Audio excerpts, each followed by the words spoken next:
like, what's it going to happen for Firekind if you can't gig anymore? What's going to happen? Well, I don't know. That's a scary thought. It's a That's a scary scary thought. thought, isn't it? Have you guys have that sort of like discussion? What we're going to do if we can't get back to gigging? So yeah, gigging is obviously incredible, but A big you part as know, well.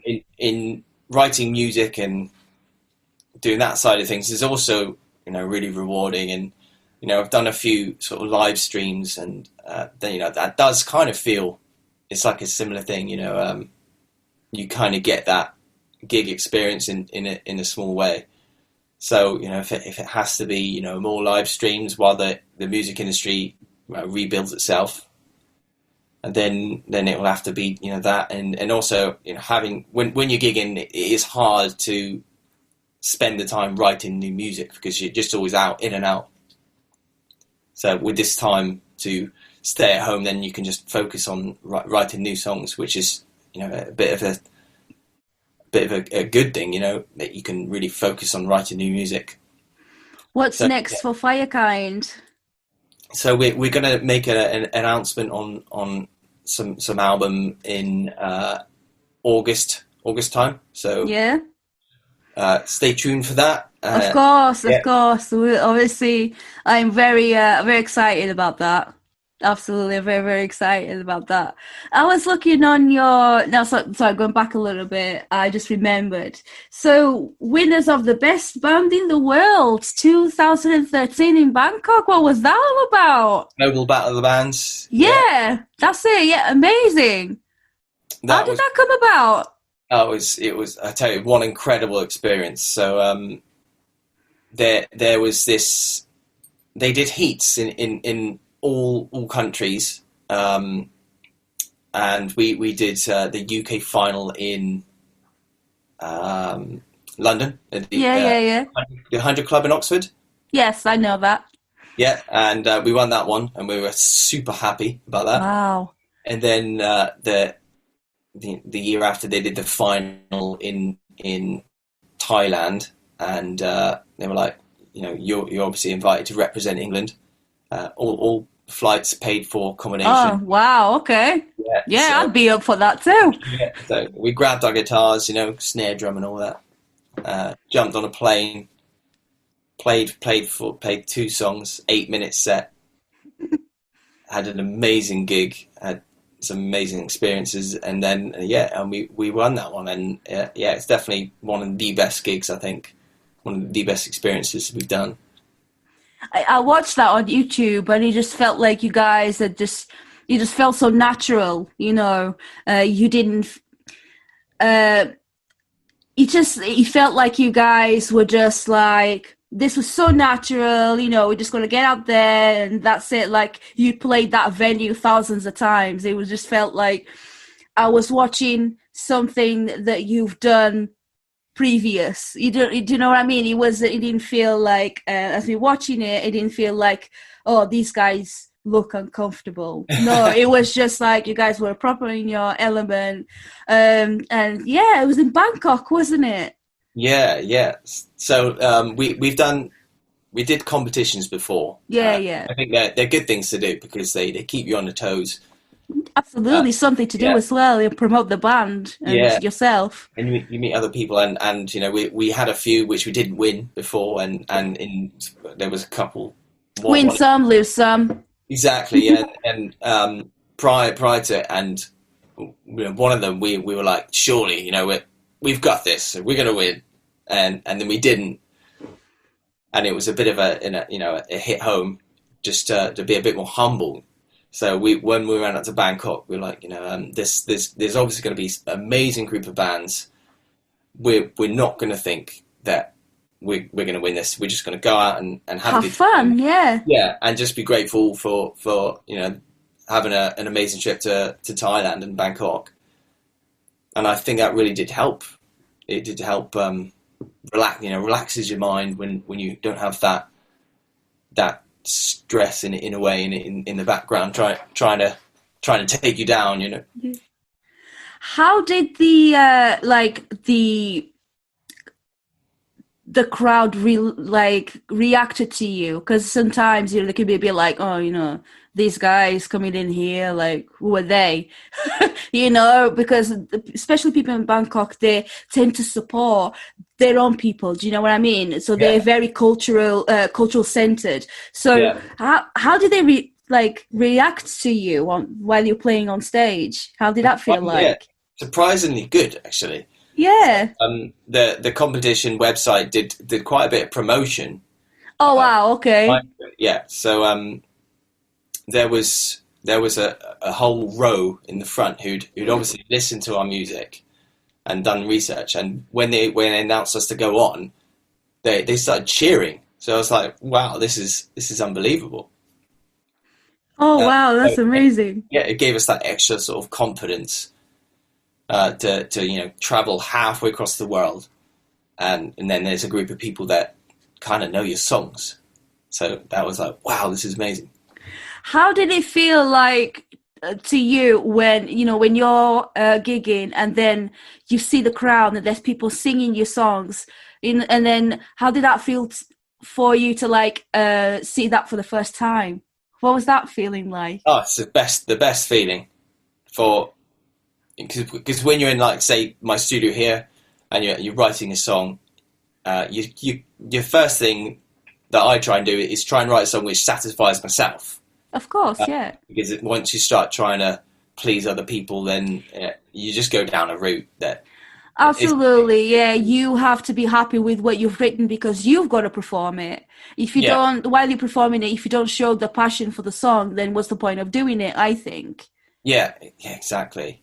Yeah. So it comes from this, this idea in my little room here, and then you go to a gig and then people might like the song, and then they're singing it back to you, and this is crazy. How do you even like my stupid ideas or whatever? but that's the thing with music, isn't it? It's just, it creates memories, I suppose, and people relate those songs to different memories, and like different songs have created memories for yourself, isn't it? Yeah. Absolutely. Is there a band or an artist that you'd absolutely love to tour with? Foo Fighters, I'd say. Yeah. I'd love to go out, hang with Dave Grohl a bit more. Yeah. I actually spoke to a band called Ego Kill Talent. They've actually opened for Foo Fighters in the past. No way. And they've opened for System of a Down as well. They are a band from Brazil. And so we were chatting, and they were saying how Foo Fighters, as a band, they're absolutely amazing to open up for because they're always so friendly, because there's been in the past where I have I've got a lot of friends in bands that I've spoken to them and said, so what is like opening for this band and the other? And sometimes the experience isn't like what you expect, you know what I mean? There's unfortunately there are quite a few divas in the rock and metal community. All right. I shall not name names. Oasis. Sorry.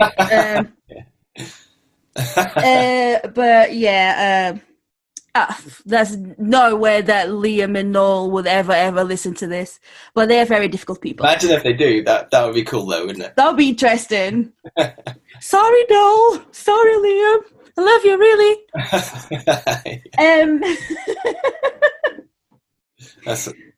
That'll be... Yeah, that'll be interesting, right? Now, all due respect to them, they got into a place. They got into a place that they are big, and they're big for a reason.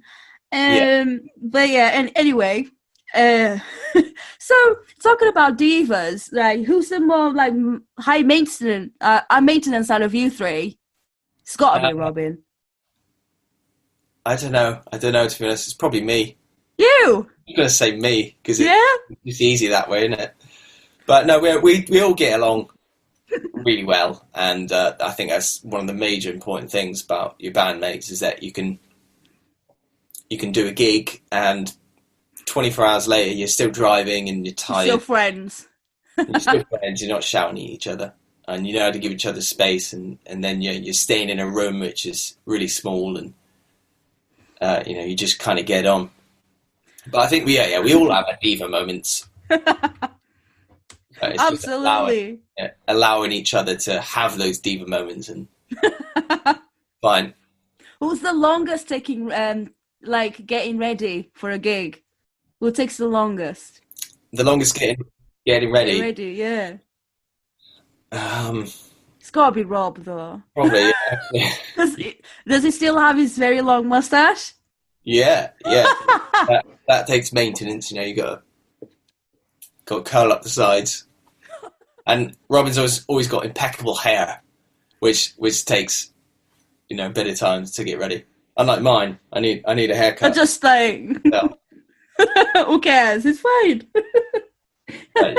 No haircut in lockdown, eh? That'll be fine. I heard that Robin is a teacher as well. So is it drumming that he teaches? Yeah, he teaches a bit of drums in between his NHS stuff, and in between gigs as well. Do you know exactly what he does? As for the NHS, do you know what he does? He's told me quite a few times, so I should be able to tell you. You should know this, right? But all I know is that he looks after people in a few places that I don't know what the name. If he listens to this, you're gonna be in trouble. Yeah. He looks after people that need help. That need help. There we go. That's what the NHS is for. We'll just leave it at that, so you don't dig yourself a bigger hole. And your brother. So what does he do apart from being in a band with you? I heard that he's quite of a photographer. Yeah. So photography's been a bit of a passion of his. But he also does voiceover. So he's a voiceover artist. Wow. Okay. So the company will contact him and say, "Can you read this radio interview? Buy the new crisps from Doritos or." Oh yeah. Fancy branding, but yeah, his radio voice is. That's so interesting because when I'm doing my shows, I don't have my radio voice. It's a shame. Is flat. Oh, I need to have a chat with him, I think. Yeah. At some point. But yeah, absolutely. It'd be fun. I think, whereas if you're trying to fit in 5 seconds of advert, then you want like the radio voice. Just like, I can't remember his name, but the guy who does like his cinema voice. So the guy of the trailers, the very deep voice, I can't remember his name now for the life of me. And I think I would I wouldn't even know what to Google, but he's just like the very deep voice and now the such and such movie. Da, da, da. I wish I could do that voice. And no, yeah, it's yes, just like that. I can't do it justice, but Dan can really do it justice. Dan's the man. Yeah. Oh, that's pretty cool. So now, well, it seems like you guys as Firekind are doing really well and you are adapting to the lockdown, which is pretty cool to see. And it's nice that you are, I know it sucks at the moment that we aren't really getting out and about. I miss gigs. I miss gigs, and I hope to see you guys on the road very soon. Well, yeah, it'd be good to see in person. Yes, rather than just this. And VIP pass. Yeah. I'll take care of it. Of course. But yeah, honestly, it's been lovely chatting to you. And next time, I hope to chat with you three. When you can, honestly. When flats aren't being sold and I know. It's been absolutely lovely. I will not keep you any longer. Oh, it's a pleasure, absolute pleasure, Kat. Thank you for having me. Oh, thank you for doing this with me. It's been an absolute pleasure. But one thing that I ask everyone, right? So, are you a tea or coffee drinker? Coffee, 75% of the time, and then tea for the other 25. Yeah. Is So, that the right thing to say? I don't know, but I do love coffee. yeah, the ultimate question.